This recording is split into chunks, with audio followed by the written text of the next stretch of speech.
kenapa manusia diampuni, setan tidak? Kan tidak ada tertulis, setan rame-rame dibaptis, kan tidak ada. Kenapa manusia diberi kesempatan pengampunan, setan tidak? Tuhan itu kan adil. Kenapa manusia diampuni, setan tidak? Mana Sorgawi? Bintang timur, putra apa? Bahasa aslinya Hela, pembawa cahaya. Secara astronomi disebut namanya planet Venus.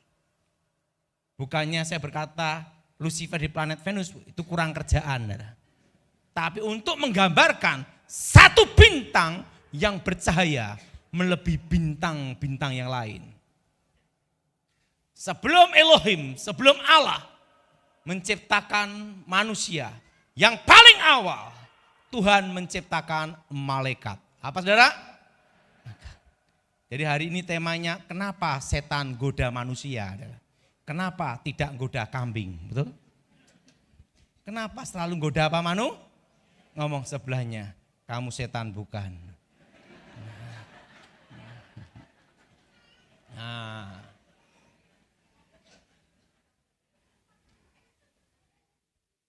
Yang paling awal Tuhan menciptakan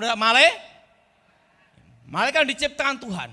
Berlaksa-laksa, beribu-ribu laksa, berpuluh-puluh ribu laksa, berlaksa-laksa. Disitulah diciptakan malaikat yang terkuat yang pertama. Mikael, siapa saudara? Jenderalnya Tuhan. Kedua, Gabriel, saudara? Penghulu para malaikat. Dan yang ketiga, Lucifer, Luciel. Diciptakan lebih mulia, melebihi malaikat-malaikat yang lain. Sehingga di dalam kitab Yeskiel dikatakan diberi tempat kudus, dijaga oleh para kerub.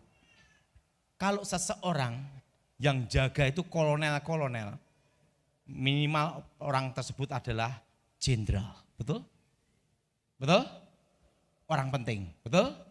Kecuali yang jaga baju oren, hati-hati dah. KPK. Lain lagi dah. Nah, saudara.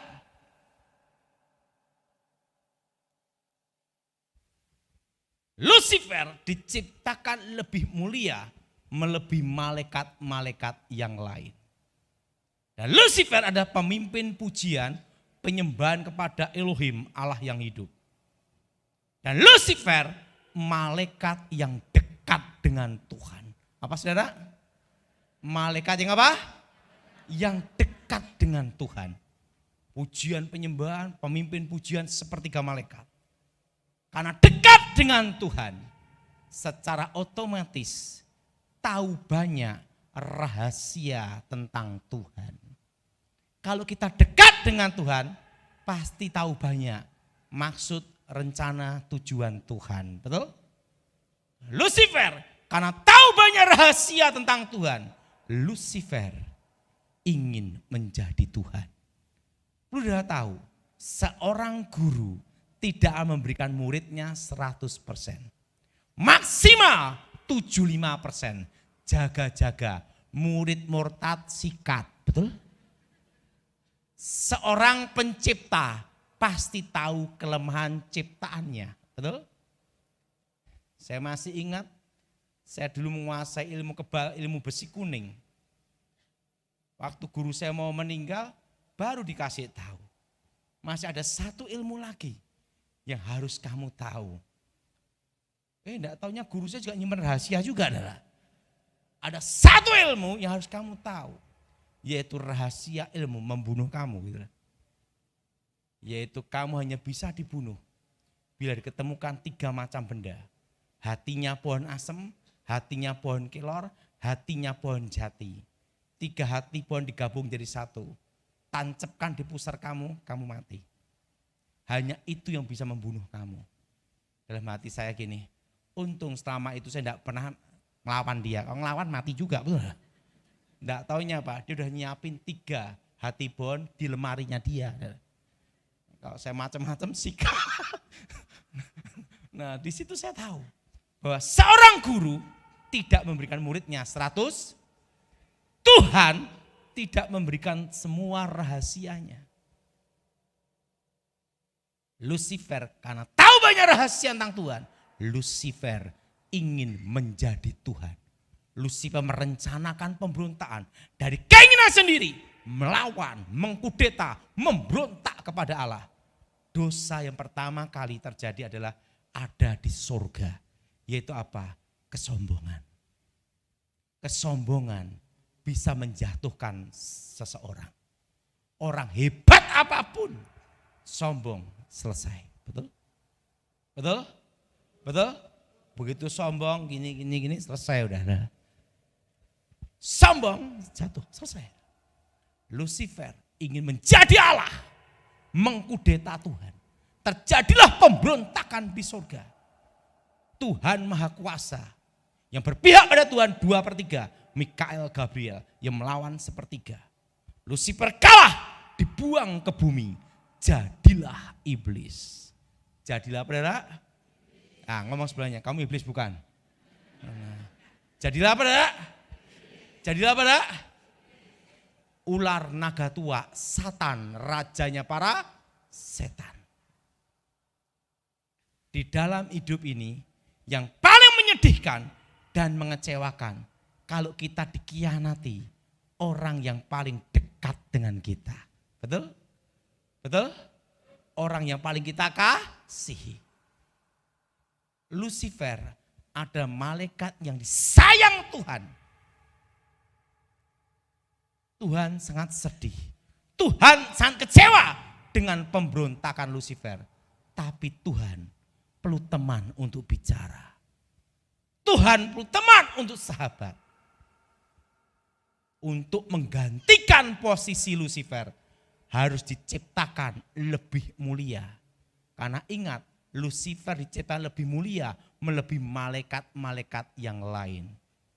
Untuk menggantikan posisi Lucifer, diciptakanlah Adam. Segambar, serupa dengan Tuhan. Ngomong sebelahnya, kamu bukan monyet. Segambar apa, saudara? Segambar apa?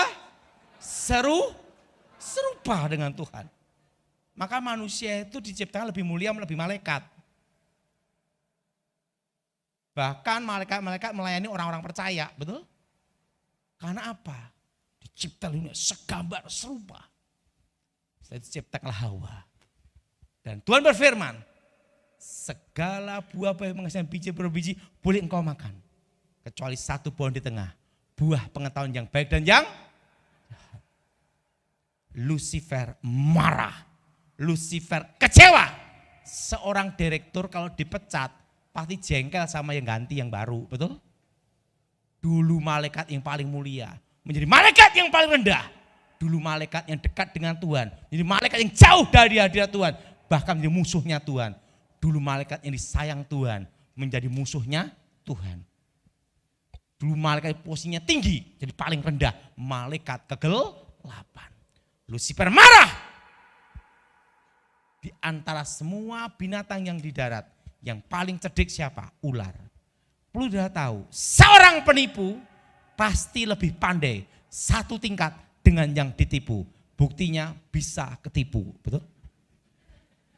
Betul? Nah, Lucifer pakai ular. Temui Hawa dulu. Goda. Ingat, lulusan kuliah, hati-hati, jangan sombong. Kalah sama orang yang lebih pengalaman, betul? Betul? Lucifer ada apa? Pengalaman dia, betul? Langsung dia ngomong ke Hawa. Balik firman itu. Kalau engkau makan buah itu, engkau jadi seperti Allah. Tahu yang baik dan tahu yang jahat. Hawa menemui Adam. Ular bicara lagi. Kalau engkau makan buah itu, engkau jadi seperti Allah. Tahu yang baik, tahu yang jahat. Adam dan Hawa jatuh ke dalam dosa. Yaitu apa? Ingin menjadi Allah. Yang jadi pertanyaan, kenapa manusia diampuni setan tidak. Kan tidak ada tertulis, setan rame-rame dibaptis, kan tidak ada. Kenapa manusia diberi kesempatan pengampunan, setan tidak? Tuhan itu kan adil. Kenapa manusia diampuni, setan tidak? Ini yang protes manusia. Karena waktu saya seminar, yang tanya manusia. Manusia ini yang tanya kan. Allah kan adil, betul? Lucifer memberontak dari keinginannya sendiri. Merencanakan, memberontak, mengkudeta melawan Tuhan. Beda dengan manusia. Manusia tidak merencanakan. Manusia tidak ada keinginan melawan Tuhan. Tapi manusia digoda setan untuk melawan Tuhan. Kasus pembunuhan. Pembunuhan berencana. Maksimal mati, minimal seumur hidup. Berat itu, betul? Karena berencana. Pembunuhan tidak berencana. Ada keringanan, karena spontan, betul? Tapi ingat, kalau pembunuhnya orang gila, bebas.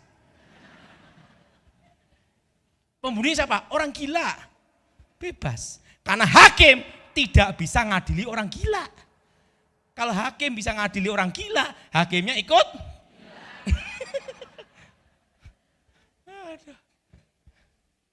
Apa yang terjadi? Ingat, makanya manusia diberi kesempatan pengampunan. Kenapa Allah harus datang ke dalam dunia menjadi manusia? Karena tidak ada yang lebih mulia melebihi manusia kecuali Allah sendiri. Maka firman itu menjadi manusia. Kenapa? Karena tidak ada yang lebih mulia melebihi manusia kecuali Allah sendiri. Makanya Allah datang ke dalam dunia untuk menyelamatkan manusia. Jelas? Karena tidak ada yang lebih mulia lagi kecuali Dia sendiri. Makanya Tuhan untuk menyelamatkan manusia tidak mengutus malaikat menjadi manusia, tapi Dia sendiri, firman itu menjadi daging, menjadi manusia. Amin. Nah, pertama, dan karena apa? Karena manusia masih ada kesempatan untuk diselamatkan. Amin. Dan yang kedua, nah ini penting saudara. Apa buktinya kita diciptakan untuk menggantikan posisi Lucifer?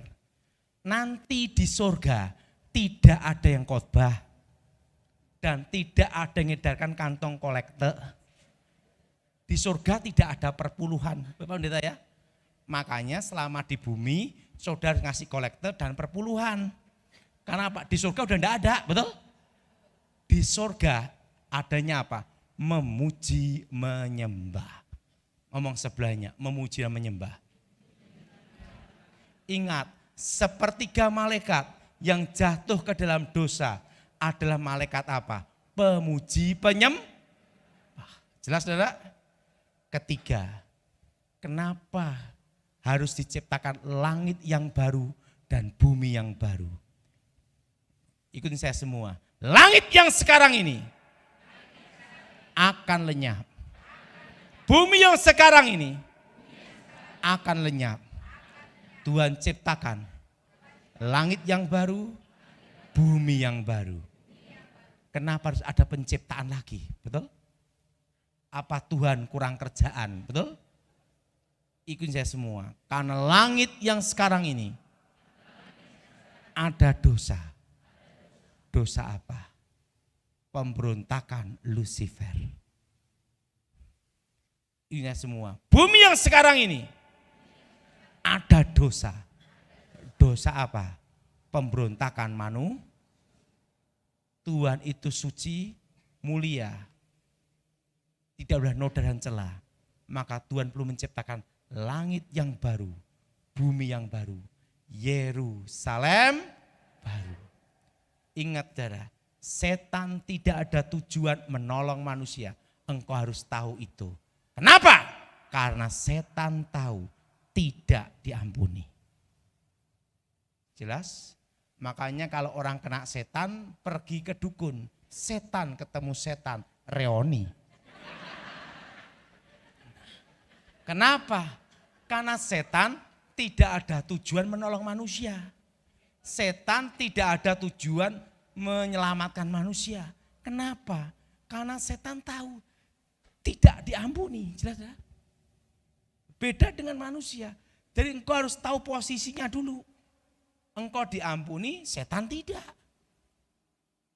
Tidak ada setan Kristen, makanya tidak ada pengusir setan. Demi nama Yesus setan Kristen keluar, tidak ada.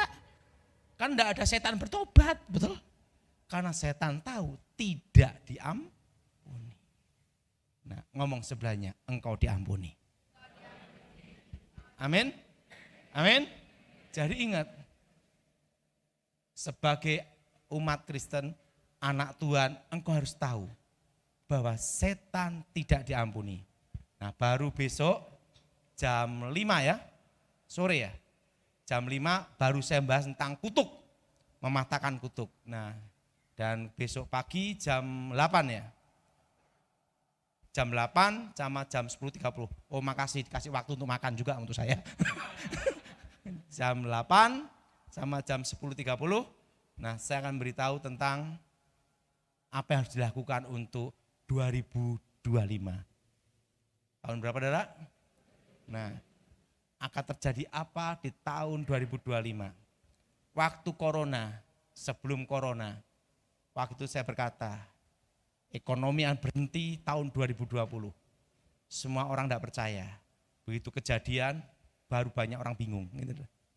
Nah, nanti ingat, 2025 itu akan terjadi suatu resesi. Nah, tapi saya beritahu besok jam berapa? 8, jam berapa? 10.30. Nah, sorenya jam 5 itu bahas tentang kutuk. Cara mematahkan kutuk. Nah, sampai hari Senin jam 6 itu tanya jawab di sini. Jam 6, karena harusnya saya pulang hari Senin, tapi tidak taunya pesawatnya wah, Selasa lah. Ya udahlah, diskon.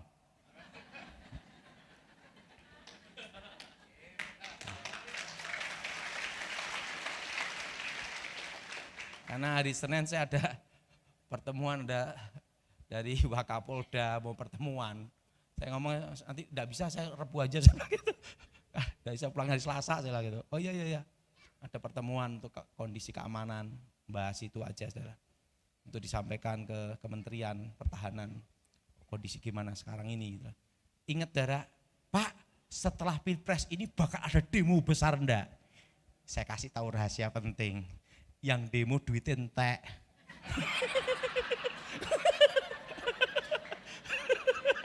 Habis duitnya. Buru-buru ngasih uang saku untuk demo, Pak. Untuk hidup aja susah. Demo itu kan banyak yang harus ngasih sponsor bayar, betul? Wong yang bayar aja juga susah. Jadi ingat, enggak usah takut. Jambi aman. Karena apa aman? Yang demo-demo itu kan dikirim dari Jawa, mau ke Jambi, ya rugi pesawat. Jauh, rugi. Ongkosnya Jadi saya beritahu, Pak, bisa jadi kerusuhan ini enggak? Aman, saudara. Enggak usah takut, aman. Apa saudara? Kenapa aman? Ininya udah habis. Ini yang jelas sekarang yang rame rumah sakit jiwa. Dokter psikiater, betul enggak? Ketiga pendeta, kiai, yang enggak ketiga apa? Mbah Dukun. Kenapa? Caleg gagal, stres. Betul? Jadi ingat, yang demo-demo ininya sudah apa? Pish. Jadi tenang aja. Jadi Pak, nanti bakal gini-gini, enggak aman. Perlu udah tahu, sekalipun resesi ekonomi apapun, dampaknya itu hanya Jakarta, Surabaya, Bandung. Luar pulau Jambi, enggak ada pengaruh. Enggak ada. Tidak ada pengaruh. Jadi saudara, resesi ekonomi itu nanti saya hanya memberitahu bagaimana kita menghadapinya. Supaya kita tidak salah melangkah. Apa saudara? Dan bisnis ke depan itu apa? Yang untuk bertahan seterusnya itu bisnis apa? Yang bertahan ke depan 10-15 tahun ke depan itu apa? Nah itu nanti jam berapa? 8 sama jam 10.30. Nah jam 5 sore bahas tentang kutuk. Nah jam 6 sore hari Senin sudah boleh tulisan semua atau langsung ngomong. Itu bahas tentang setan. Tentang apa? Pokok kalau sama saya jangan tanya masalah pacaran, tanya sama Yonas. Dia ahli di situ. Kalau saya enggak tahu, kalau saya santet nyantet itu aja. Nah, jadi saya percaya sudah boleh khawatir, enggak usah khawatir. Jambi 100%. Yohanes pasal 10. Gembala yang baik. Aku berkata kepadamu, sesungguhnya siapa yang masuk ke dalam kandang domba dengan tidak melalui pintu, tetapi dengan memanjat tembok, ia adalah seorang pencuri dan seorang perampok. Tetapi siapa yang masuk melalui pintu, ia adalah gembala domba. Untuk dia penjaga membuka pintu, dan domba-domba mendengarkan suaranya, dan ia memanggil domba-dombanya masing-masing menurut namanya, dan menuntunnya keluar. Jika semua dombanya telah dibawanya keluar, ia berjalan di depan mereka, dan domba-domba itu mengikuti dia, karena mereka mengenal suaranya. Tetapi seorang asing pasti tidak mereka ikuti, malah mereka lari daripadanya, karena suara orang-orang asing tidak mereka kenal. Itulah yang dikatakan Yesus dalam perumpamaan kepada mereka, tetapi mereka tidak mengerti apa maksudnya. Ia berkata demikian kepada mereka. Maka kata Yesus sekali lagi, Aku berkata kepadamu, sesungguhnya akulah pintu ke domba-domba itu. Semua orang yang datang sebelum aku adalah pencuri dan perampok, dan domba-domba itu tidak mendengarkan mereka. Akulah pintu, barang siapa masuk melalui aku, ia akan selamat, dan ia akan masuk dan keluar dan menemukan padang rumput. Pencuri datang hanya untuk mencuri, dan membunuh, dan membinasakan. Aku datang supaya mereka mempunyai hidup, dan mempunyainya dalam segala kelimpahan. Akulah gembala yang baik. Gembala yang baik memberikan nyawanya bagi domba-dombanya. Sedangkan seorang upahan yang bukan gembala dan yang bukan pemilik domba-domba itu sendiri, ketika melihat serigala datang, meninggalkan domba-domba itu lalu lari, sehingga serigala itu menerkam dan mencerai-beraikan domba-domba itu. Ia lari karena ia seorang upahan dan tidak memperhatikan domba-domba itu. Akulah gembala yang baik, dan aku mengenal domba-dombaku, dan domba-dombaku mengenal aku, sama seperti Bapa mengenal aku, dan aku mengenal Bapa, dan aku memberikan nyawaku bagi domba-dombaku. Ada lagi padaku domba-domba lain, yang bukan dari kandang ini. Domba-domba itu harus kutuntun juga, dan mereka akan mendengarkan suaraku, dan mereka akan menjadi satu kawanan dengan satu gembala. Bapa mengasihi aku oleh karena aku memberikan nyawaku untuk menerimanya kembali. Tidak seorang pun mengambilnya daripadaku, melainkan aku memberikannya menurut kehendakku sendiri. Aku berkuasa memberikannya dan berkuasa mengambilnya kembali. Inilah tugas yang kuterima dari Bapakku. Maka timbullah pula pertentangan di antara orang-orang Yahudi karena perkataan itu. Banyak di antara mereka berkata, Ia kerasukan setan dan gila. Mengapa kamu mendengarkan dia? Yang lain berkata, itu bukan perkataan orang yang kerasukan setan. Dapatkah setan memelekkan mata orang-orang buta? Yesus ditolak oleh orang Yahudi. Tidak lama kemudian tibalah hari raya pentahbisan Bait Allah di Yerusalem. Ketika itu musim dingin, dan Yesus berjalan-jalan di Bait Allah, diserami Salomo. Maka orang-orang Yahudi mengelilingi dia dan berkata kepadanya, Berapa lama lagi engkau membiarkan kami hidup dalam kebimbangan? Jikalau engkau Mesias, katakanlah terus terang kepada kami. Yesus menjawab mereka, Aku telah mengatakannya kepada kamu, tetapi kamu tidak percaya. Pekerjaan-pekerjaan yang kulakukan dalam nama Bapakku, itulah yang memberikan kesaksian tentang aku. Tetapi kamu tidak percaya, karena kamu tidak termasuk domba-dombaku.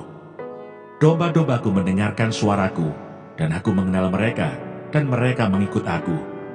Dan aku memberikan hidup yang kekal kepada mereka, dan mereka pasti tidak akan binasa sampai selama-lamanya, dan seorang pun tidak akan merebut mereka dari tanganku. Bapakku yang memberikan mereka kepadaku lebih besar daripada siapapun, dan seorang pun tidak dapat merebut mereka dari tangan Bapa. Aku dan Bapa adalah satu. Sekali lagi orang-orang Yahudi mengambil batu untuk melempari Yesus. Kata Yesus kepada mereka, "Banyak pekerjaan baik yang berasal dari Bapakku yang kuperlihatkan kepadamu. Pekerjaan manakah di antaranya yang menyebabkan kamu mau melempari aku?" Jawab orang-orang Yahudi itu, "Bukan karena suatu pekerjaan baik, maka kami mau melempari engkau, melainkan karena engkau menghujat Allah, dan karena engkau, sekalipun hanya seorang manusia saja, menyamakan dirimu dengan Allah." Kata Yesus kepada mereka, "Tidakkah ada tertulis dalam kitab Taurat kamu, aku telah berfirman, kamu adalah Allah?" Jikalau mereka kepada siapa firman itu disampaikan disebut Allah, sedang kitab suci tidak dapat dibatalkan, masihkah kamu berkata kepada Dia yang dikuduskan oleh Bapa dan yang telah diutusnya ke dalam dunia, engkau menghujat Allah, karena aku telah berkata, aku anak Allah? Jikalau aku tidak melakukan pekerjaan-pekerjaan Bapakku, janganlah percaya kepadaku. Tetapi jikalau aku melakukannya, dan kamu tidak mau percaya kepadaku, percayalah akan pekerjaan-pekerjaan itu, supaya kamu boleh mengetahui dan mengerti bahwa Bapa di dalam aku, dan aku di dalam Bapa. Di seberang sungai Yordan. Kemudian Yesus pergi lagi ke seberang Yordan, ke tempat Yohanes membaptis dahulu, lalu ia tinggal di situ. Dan banyak orang datang kepadanya dan berkata, Yohanes memang tidak membuat satu tanda pun, tetapi semua yang pernah dikatakan Yohanes tentang orang ini adalah benar, dan banyak orang di situ percaya kepadanya. Mana Sorgawi.